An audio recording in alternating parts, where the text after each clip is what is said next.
Hi, welcome to Python Programming Series Part 12. இப்போ இந்த வீடியோல நம்ம set data type அப்படின்னா என்னன்னு பார்க்க போறோம். ஏற்கனவே நம்ம வந்து integer, float, boolean, list, tuple and string இந்த வீடியோஸ்லாம் நம்ம வந்து இந்த data typesலாம் எப்படிங்கிற வீடியோஸ் நம்ம போட்டிருக்கோம் நம்ம சேனல்ல.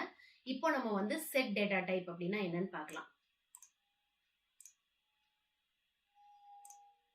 set data type அப்படின்னா மல்டிபிள் வேல்யூஸை ஒரு சிங்கிள் வேரியபிள்ல ஸ்டோர் பண்றது தான் set data type அப்படிங்கிறது.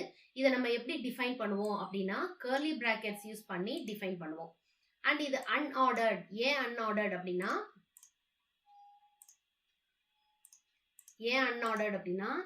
இங்க வந்து நம்ம வந்து ரேண்டமா வந்து நம்ம வந்து ஐட்டம்ஸ் வந்து நமக்கு அப்பியர் ஆகும். அதனாலதான் இந்த வந்து செட்டை வந்து unordered அப்படின்னு சொல்றாங்க. இது unchangeable.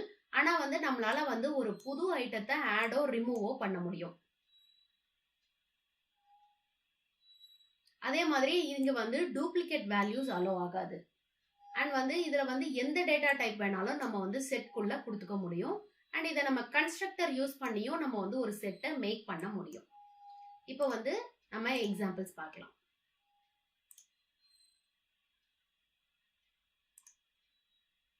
இப்போ வந்து நான் வந்து ஃப்ரூட்ஸ் அப்படிங்கிற ஒரு வேரியபிள் நேம் வந்து இதுல வந்து நான் செட் கர்லி பிராக்கெட்ஸ் கொடுத்துருக்கேன். கொடுத்து வந்து நான் ஒரு 3 வேல்யூஸ் கொடுத்துருக்கேன். நான் இதோட டைப் கேட்குறேன். எனக்கு செட் அப்படின்னு சொல்லிடுச்சு பாருங்க. இது மாதிரி நம்ம வந்து ஒரு செட் கிரியேட் பண்ணலாம். அடுத்து வந்து நம்ம இப்படிதான் கர்லி பிராக்கெட்ஸ் தான் யூஸ் பண்ணணுங்கிற அவசியம் இல்லை. நம்ம கன்ஸ்ட்ரக்டர் யூஸ் பண்ணியும் நம்மளால செட் கிரியேட் பண்ண முடியும், மேக் பண்ண முடியும். அது எப்படி அப்படின்னா செட்டுங்கிற இந்த கன்ஸ்ட்ரக்டர் யூஸ் பண்ணி. அப்படி நம்ம கன்ஸ்ட்ரக்டர் யூஸ் பண்ணா டபுள் பிராக்கெட்ஸ் நம்ம கொடுக்கணும். கொடுத்து நம்ம கொடுக்கும்போது நம்ம வந்து அதோட டைப் நான் இங்க கேட்கிறேன் பாருங்க. ஸோ எனக்கு வந்து செட்டுன்னு சொல்லிடுச்சு. இப்படி நம்ம கன்ஸ்ட்ரக்டர் யூஸ் பண்ணியும் நம்மளால செட்டை மேக் பண்ண முடியும். அடுத்து நம்ம எப்படி அதை ஆக்சஸ் பண்ணலாம் அப்படின்னா நம்ம வந்து செட்டை வந்து நம்ம வந்து இண்டெக்ஸோ கீயோ யூஸ் பண்ணி ஆக்சஸ் பண்ண முடியாது. நம்ம வந்து இங்க வந்து நம்ம ஃபார் லூப் யூஸ் பண்ணலாம். இன் கீவேர்ட் யூஸ் பண்ணி ஃபார் லூப் யூஸ் பண்ணி நம்மளால ஆக்சஸ் பண்ண முடியும். இந்த இடத்துல நான் வந்து அண்ட் வந்து இது அன்ஆர்டர்ட் அப்படிங்கிறதுனால நமக்கு டிஸ்பிளேல வந்து அன்ஆர்டர்டா தான் வரும். நமக்கு அப்படியே ஆஸ் இட் இஸ் நம்ம கொடுத்த சீக்வன்ஸ்ல நமக்கு ரிசல்ட் வராது. மாறி மாறி தான் நமக்கு வரும். ஷஃபிள் டை வந்திருக்கு. அண்ட் வந்து நம்ம இதுல செக் பண்ண முடியும். இந்த இன் கீவேர்ட் யூஸ் பண்ணி நம்ம செக்கும் பண்ண முடியும். நான் இந்த இடத்துல வந்து ஆரஞ்சு இந்த லிஸ்ட்டுக்குள்ள இருக்கா அப்படின்னு செக் பண்றேன். அப்போ வந்து எனக்கு ஃபால்ஸ்னு வருது. இது மாதிரி நம்ம வேற எதையாவது கூட கொடுக்கலாம். ஆப்பிள் இருக்கா அப்படின்னா ட்ரூ ஆர் ஃபால்ஸ்ல நம்ம வந்து செக் பண்ண முடியும். இது இந்த ஐட்டம் இதுல இருக்கா இல்லையா அப்படின்னு சொல்லி. அதே மாதிரி நம்ம வந்து ஐட்டம் ஆட் பண்றது எப்படி ஆட் பண்ணலாம் அப்படின்னா வந்து நம்ம வந்து ஒன் செட் கிரியேட் ஆயிடுச்சுன்னா நம்ம அதை சேஞ்ச் பண்ண முடியாது. ஆனா அதுல வந்து நம்ம ஆட் மட்டும் பண்ணிக்க முடியும். ஆட் மெத்தட் யூஸ் பண்ணி. அது எப்படி அப்படின்னா நான் இந்த இடத்துல ஃப்ரூட்ஸ்னு 3 வேல்யூஸ் கொடுத்துருக்கேன். இந்த இடத்துல நான் டாட் ஆட் அப்படின்னு சொல்லி பைனாப்பிள் ஆட் பண்ணியிருக்கேன். இப்போ பாருங்க எனக்கு இதுல வந்து ஆட் ஆயிடுச்சு. ஷஃபிள் டை வந்திருக்கு. இந்த மாதிரி நம்ம வந்து ஆட் பண்ணிக்க முடியும் ஐட்டத்தை.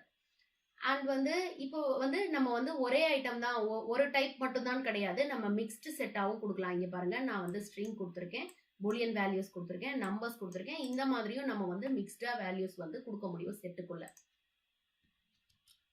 ஆனா வந்து இது டூப்ளிகேட் வேல்யூஸ் அலோ பண்ணாது இல்லையா? இந்த இடத்துல வந்து நான் வந்து டூப்ளிகேட் வேல்யூஸ்னு பார்த்தா நான் எதுவும் கொடுக்கலையே. நான் இங்க 0, 1, 2 நம்பர் கொடுத்துருக்கேன். இங்க ட்ரூ ஆர் ஃபால்ஸ் கொடுத்துருக்கேன். ஆனாலும் இங்க எனக்கு பாருங்க 0, 1, 2 மட்டும் எனக்கு வந்து இங்க ரிசல்ட்ல வரல. ஏன் வரல அப்படின்னா சிஸ்டம் பொறுத்த வரைக்கும் ட்ரூனா அது மீன் பண்றது 1, ஃபால்ஸ்னா அது மீன் பண்றது 0. ஸோ வந்து அண்ட் எது ஃபர்ஸ்ட்ல வந்து நமக்கு வருதோ அதை தான் நமக்கு எடுத்துக்கும். இங்க நான் ட்ரூ ஆர் ஃபால்ஸ் முன்னாடி கொடுத்ததுனால ட்ரூ ஆர் ஃபால்ஸை எடுத்துக்கிச்சு. 0 and 1 அது ஒமிட் பண்ணிடுச்சு. இப்படி டூப்ளிகேட் வேல்யூஸை ஒமிட் பண்ணிடும். அண்ட் இதுல ஆட் செட்ஸை வந்து ஆட் பண்றதுக்கு வந்து நம்ம வந்து அப்டேட்டும் பண்ண முடியும். அது எப்படி அப்படின்னா இப்போ இந்த இடத்துல வந்து நான் பாருங்க ஒரு அனதர் செட்டையே இன்னொரு செட்டே ஒன்று சீசனல் ஃப்ரூட் அப்படின்னு சொல்லி கிரியேட் பண்ணிட்டு இந்த செட்டையும் நான் இதோட சேர்க்கிறேன், அப்டேட் பண்றேன். அப்போ வந்து டாட் அப்டேட் அப்படின்னு சொல்லி நான் வந்து இந்த ஃப்ரூட்ஸ்ல சீசனல் ஃப்ரூட்டை அப்டேட் பண்ணிருக்கேன். ஸோ எனக்கு ரிசல்ட்ல ரெண்டையும் சேர்த்து எனக்கு இங்க வந்துருச்சு பாருங்க. அண்ட் இப்போ வந்து நம்ம அப்டேட் பண்ணும்போது அது செட்டை மட்டும் தான் நம்மளால அப்டேட் பண்ண முடியுமா அப்படின்னு கிடையாது. நம்ம வந்து செட் இல்லாம மற்ற டேட்டா டைப்ஸையும் நம்ம செட்குள்ள அப்டேட் பண்ணிக்க முடியும். டப்பிளா இருக்கலாம், லிஸ்டா இருக்கலாம், டிக்ஷனரியா இருக்கலாம். அது எப்படி பண்ணலாம் அப்படின்னா, இங்க பாருங்க, நான் வந்து ஃப்ரூட்ஸ்னு ஒரு வேரியபிள் கொடுத்து அதுக்கு 3 வேல்யூஸ் கொடுத்துருக்கேன். மை லிஸ்ட்னு சொல்லி லிஸ்ட்டுக்குள்ள நம்ம ஸ்கொயர் பிராக்கெட் தான் லிஸ்ட்டுக்குள்ள கொடுப்போம் இல்லையா? ஸோ ஸ்கொயர் பிராக்கெட் கொடுத்து நான் கிவி ஆரஞ்சு கொடுத்துருக்கேன். இதை நான் வந்து fruits dot update of my list அப்படின்னு சொல்லி இந்த நேமை இங்கே நான் கொடுத்துட்டேன். கொடுக்கும்போது நான் ரன் பண்ணும்போது எனக்கு வந்து வந்துடுச்சு பாருங்க. ரெண்டும் எனக்கு வந்து ஷஃபிள்ட் ஆகி செட்டுக்குள்ள அது வந்துடுச்சு. இந்த லிஸ்ட்டை நம்ம வந்து ஃப்ரூட்ஸுங்கிற இந்த செட்டுக்குள்ள நம்ம ஆட் பண்ணிட்டோம். இதே மாதிரி நம்மளால டப்லையும் பண்ண முடியும். சேம் திங், அந்த நம்பர்ஸும் இந்த செட்டுக்குள்ள வந்துடுச்சு. இப்படி நம்ம வந்து ஆட் பண்ணிக்க முடியும் எலிமெண்ட்ஸை. அடுத்து வந்து யூனியன் அப்படின்னா, யூனியன் வந்து என்ன பண்ணும் அப்படின்னா, ஒரு புது செட்டுக்குள்ள நம்மளோட எலிமெண்ட்ஸ் எல்லாத்தையும் வந்து 2 எலிமெண்ட்ஸையும் யூனியனுக்குள்ள, இதுவும் ஆட் தான். அண்ட் இதுலயும் வந்து இங்க பாருங்க, 2 இடத்துலயும் நான் வந்து 4 கொடுத்துருக்கேன். எனக்கு ஒரு 4 மட்டும்தான் ரிசல்ட்ல வரும், இன்னொரு 4 வராது. இது மாதிரி நம்ம வந்து ஆட் பண்ணிக்க முடியும். அதாவது புது செட்டுக்குள்ள நம்ம இருக்கிற எல்லா எலிமெண்ட்ஸையும் நம்ம போடுறோம். இது வந்து இங்க இப்ப வந்து செட் 1 and 2 ஓட வேல்யூஸ் எதுவுமே மாறாது. செட் 3க்குள்ள இது ரெண்டையும் யூனியன் பண்ணி ஆட் பண்றோம். இதுதான் யூனியன் மெத்தடோட வேலை. இப்ப வந்து இதே தான் நமக்கு வந்து அப்டேட்டும் பண்ணுது. ஆனா அப்டேட் என்ன ஆகும் அப்படின்னா, நமக்கு வந்து இந்த இடத்துல வேல்யூஸ் சேஞ்ச் ஆயிடும். இங்க நம்ம சொல்றோம் இல்லையா, இப்ப இங்க பாருங்க, எனக்கு இங்க ஃப்ரூட்ஸோட வேல்யூஸே எனக்கு இங்க சேஞ்ச் ஆயிடுச்சு. நான் ஃப்ரூட்ஸ்னா என்னன்னு கேக்குறேன். எனக்கு இங்க வந்து ஆப்பிள், பனானா, செரின்னு வரல. இது ரெண்டையும் ஆட் பண்ணது, இது 3ஐயும் ஆட் பண்ணது தான் எனக்கு வந்திருக்கு. ஆனா வந்து இந்த இடத்துல நம்ம என்ன பண்றோம் யூனியன்ல அப்படின்னா, நம்ம செட் 3ன்னு ஒரு நேமே கொடுத்து அதுக்குள்ள நம்மளோட இந்த ஐட்டம் ரெண்டையும் போட சொல்றோம். ஸோ செட் 1 and 2 எந்த சேஞ்சஸும் ஆகாது. செட் 3க்குள்ள செட் 1 பிளஸ் செட் 2 ஆட் ஆயிக்கும் நமக்கு. இதுதான் யூனியனோட வேலை. அதே மாதிரி யூனியன் அப்டேட் ரெண்டுமே வந்து டூப்ளிகேட் எலிமெண்ட்ஸை எக்ஸ்க்ளூட் பண்ணிடும்.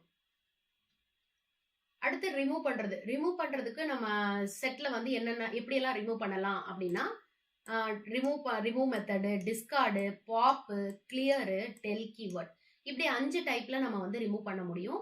1 by 1 எக்ஸாம்பிள்ஸோட பார்க்கலாம். இப்போ ஃபர்ஸ்ட் ரிமூவ் பண்றது அப்படின்னா வந்து இது என்ன பண்ணும் அப்படின்னா, நம்ம இருக்கிற ஐட்டத்தை நமக்கு ரிமூவ் பண்ணும். ஒருவேளை நான் இல்லாத ஐட்டத்தை கொடுத்து ரிமூவ் பண்ணு அப்படின்னு சொன்னேன்னா எனக்கு எரர் ஷோ பண்ணும். இதுதான் ரிமூவ் மெத்தடோட வேலை. இப்போ பாருங்க, நான் வந்து ரிமூவ் பனானான்னு சொல்லியிருக்கேன். ஸோ பனானா அதில் இருக்கு, அதை ரிமூவ் பண்ணி எனக்கு வந்து மிச்சம் இருக்கிற ரெண்டையும் எனக்கு செர்ரி ஆப்பிளில் மட்டும் எனக்கு காட்டிடுச்சு. இதே வந்து நான் இங்கே வந்து கிரேப்ஸே இல்லை, ஆனால் வந்து நான் வந்து கிரேப்ஸ் ரிமூவ் பண்ணு அப்படின்னு சொல்லி சொல்கிறேன்.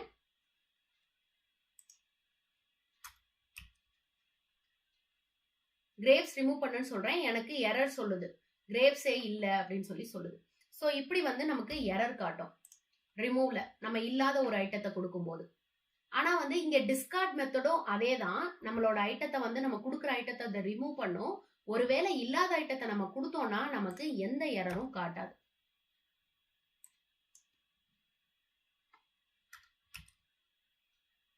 இங்க பாருங்க, எந்த எரரும் காட்டாம சிம்பிளி அது வந்து சும்மா டிஸ்பிளே மட்டும் பண்ணுது. ஸோ டிஸ்கார்டுக்கும் ரிமூவுக்கும் இதான் டிஃபரன்ஸ். அடுத்து பாப்பும் வந்து நமக்கு ரிமூவ் தான் பண்ணும், ஆனா ரேண்டமான ஐட்டத்தை ரிமூவ் பண்ணும். எந்த ஐட்டத்தை ரிமூவ் பண்ணுதுன்னு நமக்கே தெரியாது. ஸோ வந்து அதுக்காக நான் வந்து இங்க வந்து, ஆனா பாப் ரிமூவ் பண்ற ஐட்டத்தை அது வச்சுக்கும். ஸோ நான் அதை வந்து ஒரு எக்ஸுங்கிற ஒரு வேரியபிள்குள்ள நான் வந்து அதை வந்து நான் ஸ்டோர் பண்ணிட்டு எக்ஸ் எனக்கு ஷோ பண்ணுன்னு சொல்றேன். அப்போ வந்து நம்ம வந்து என்ன ஐட்டத்தை அதை ரிமூவ் பண்ணுச்சுன்னு நம்ம தெரிஞ்சுக்கலாம். ஆனா வந்து லாஸ்ட் ஐட்டத்தை தான் ரிமூவ் பண்ணணும்னு நம்ம சொல்ல முடியாது. பாப் பொறுத்த வரைக்கும் ரேண்டமா இதுல இருக்கிற ஒரு அன்ஆர்டர்டுங்கிறதுனால ரேண்டமா ஒரு ஐட்டத்தை அது ரிமூவ் பண்ணி விட்டுரும். பாருங்க, இந்த மாதிரி எக்ஸ்ல வந்து இப்ப பனானா அப்படி, அதாவது அது ரிமூவ் பண்ண ஐட்டம் பனானா, மிச்சம் இருக்கிற ஐட்டத்தை எனக்கு ஷோ பண்ணி காட்டுது. அதே மாதிரி கிளியர் மெத்தட், கிளியர் சிம்பிளி உள்ள இருக்கிற வேல்யூஸ் எல்லாத்தையும் கிளியர் பண்ணிடும். ஆனா செட் அங்க ரிமைண்டா இருக்கும். ஸோ வந்து எனக்கு இங்க வேல்யூஸ் எதுவும் இல்லாதனால எம்டி செட் காட்டுது. அதே மாதிரி டெல் கீவேர்ட் என்ன பண்ணும் அப்படின்னா மொத்தமா டெலிட் பண்ணிடும். அண்ட் வந்து நம்ம அதுக்கப்புறம் நம்ம வந்து இப்ப டெலிட் பண்ணிட்டுன்னு சொல்லிட்டு நம்ம ஐட்டம் கேட்கும்போது நமக்கு அப்படி ஒரு ஐட்டமே இல்லைன்னு எரர் காட்டும். நாட் டிஃபைன்ட் அப்படின்னு சொல்லி எனக்கு எரர் காட்டுது. பாருங்க, இதுதான் டெல் கீவேர்டோட வேலை.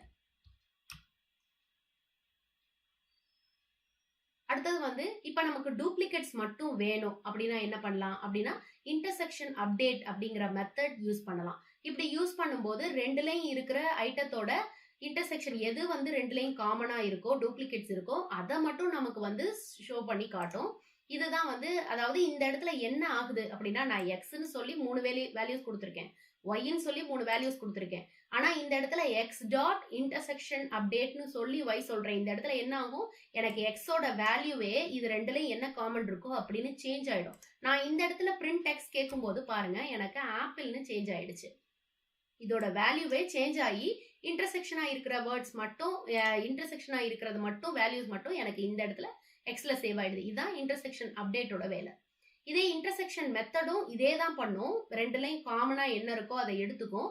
ஆனா அதை ஒரு புது செட்டில் ரிட்டர்ன் பண்ணிடும். நான் இங்க இசட்டுங்கிற வேரியபிள் நேம்ல intersection of X dot intersection of Y இது ரெண்டுலையும் இருக்கிற இன்டர்செக்ஷனோட ரெண்டுலையும் காமனா இருக்கிற டூப்ளிகேட்ஸை வந்து ஜெட்டுங்கிற வேரியபிள்ல நான் ஷோ பண்ண சொல்றேன்.